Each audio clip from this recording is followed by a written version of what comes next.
kim shayton uni dushmani bo'lsa, shaytonni yoqsin. Uni g'azablantirsin. Uni mana shunday azoblasin. Har sajda qilganingizda bilasizmi, shayton nima qiladi? Har sajda qilganingizda shayton o'sha patini bitta yuladi. Yig'laydi. O'zini chakkasiga urib olib yig'laydi.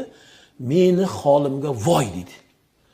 Men sajdaga buyurildim va unga bo'yin tovlamadim, sajda qilmadim va alayyan nar. Alloh meni do'zaxga olib kiradi.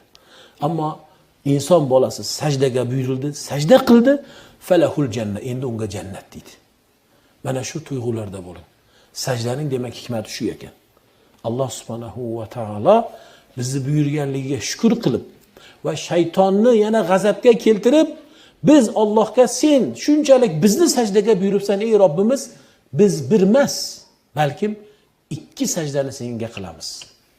Va takror, odatda qarang, takror bu albatta bir narsani takror deyilsa, aynan amallarda takror deyilsa, takror aytilsa yo qilinsa, uning ulug'ligiga dalolat qiladi.